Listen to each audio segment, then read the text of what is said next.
நம்ம எல்லாருடைய கர்மாக்களுக்கும் சாட்சியாக விளங்குபவர் தான் சூரிய பகவான். சூரிய பகவான் ஒரு ராசியிலிருந்து மற்றொரு ராசிக்கு செல்வதை மாத பிறப்பு அப்படின்னு நம்ம சொல்கிறோம். சூரிய பகவான் ரிஷப ராசியில் பிரவேசிப்பதை வைகாசி மாத பிறப்பு அப்படின்னு சொல்கிறோம். அந்த வைகாசி மாத பிறப்பு மே 15ஆம் தேதி வியாழக்கிழமையோடு சேர்ந்து துவங்குது. இந்த வைகாசி மாத பிறப்பில் இந்த ஒரு 2 பொருளை வாங்கி பூஜை அறையில் வைத்து வழிபாடு செய்யும் பொழுது சகலவிதமான செல்வங்களும் நம்மை சேரும் அப்படிங்கிறது உண்மை. ரிஷப ராசியின் அதிபதி யார் அப்படின்னு பார்த்தோன்னா சுக்கிர பகவான். நம்மளுடைய வாழ்க்கையில் உறவுகள் ரீதியாகவும் உத்தியோக ரீதியாகவுமான எல்லா நல்ல நல்ல காரியங்களையும் சரியான முறையில் நடத்தி தருபவர் தான் இந்த சுக்கிர பகவான். இந்த வைகாசி மாதம் முழுவதுமே சூரியன் உதயமாவதற்கு முன்பு 1 மணி நேரத்துக்கு முன்பாக எழுந்து குளித்து இறைவனை யார் வழிபாடு செய்கிறார்களோ அவர்களுக்கு நிச்சயமாக எங்கும் எதிலும் வெற்றி உறுதி அப்படின்னு சாஸ்திரத்தில் சொல்லப்பட்டிருக்கு. இவ்வளவு சிறப்பு மிகுந்த இந்த வைகாசி மாத பிறப்பு நாளன்னைக்கு இந்த ஒரு 2 பொருளை வாங்கி பூஜை அறையில் வைத்து வழிபாடு செய்வது மிக சிறப்பான பலனை பெற்றுக் கொடுக்கும் அப்படிங்கிறதுல எந்த ஒரு சந்தேகமே கிடையாது. இந்த வைகாசி மாதத்தில் தான் 16ஆவது திகழ்வது தான் விசாக நட்சத்திரம். 16ம் பெற்று பெருவாழ்வு வாழ்க அப்படின்னு பெரியவங்க ஆசீர்வதிப்பாங்க. குரு பகவானின் நட்சத்திரமும் இதுதான்.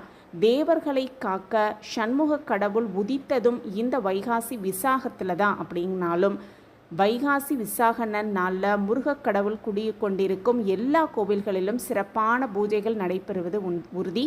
அதே போல் காஞ்சி மகா பெரியவாள் அவதரித்ததும் இந்த வைகாசி மாதத்தில் தான்.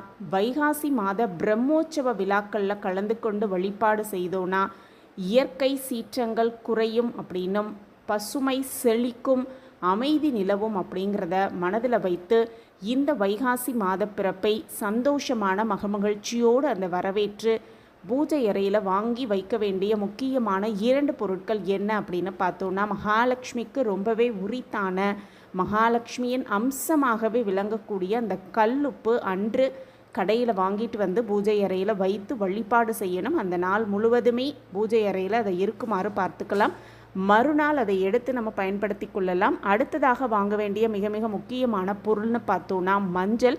அது பொடியாகவும் இருக்கட்டும் கிழங்கு வகையாகவும் இருக்கட்டும் மஞ்சளையும் கல்லுப்பையும் வாங்கி மங்களகரமாக வைகாசி மாதத்தை துவங்கலாம். சகல சௌபாக்கியத்தோடு நாம் நினைத்த காரியம் எதுவாக இருந்தாலும் அதை நிறைவேற்றி கொண்டு சகல சௌபாக்கியத்தோடு வளமாகவும் நலமாகவும் வாழலாம். சூரிய பகவானுக்கும் வைகாசி மாதத்துக்கும் உள்ள தொடர்பை நம்ம புரிஞ்சுக்கிட்டு வைகாசி மாத பிறப்பின் போது காலையில் சூரிய பகவானுக்கு நமஸ்காரம் செய்வது மிக மிக சிறப்பு. கோவிலுக்கு போய் சூரிய பகவானின் சன்னதியில் நின்று மனதார பிரார்த்தனை செய்வது ரொம்ப ரொம்ப சிறப்பு. அதே போல் ஜாதகத்தில் சூரியன் பலம் பெறணும் அப்படின்னா இந்த வைகாசி மாதம் முழுவதுமே சூரிய நமஸ்காரம் செய்வது சூரியனாரின் பரிபூரண ஆசிர்வாதத்தை முழுமையாக பெற்றுக்கொள்வதற்கான ஒரு வாய்ப்பு அப்படின்னு புரிஞ்சுக்கிட்டு இந்த வைகாசி மாதத்தை சந்தோஷமாகவும் மன மகிழ்ச்சியாகவும் சூரிய பகவானின் ஆசிர்வாதத்தோடும் துவங்கலாம். இந்த பதிவு உங்களுக்கு பயனுள்ள பதிவாக இருக்கும் அப்படின்னு நான் நம்புகிறேன். மீண்டும் ஒரு புதிய பதிவில் பார்க்கலாம். நன்றி, வணக்கம்.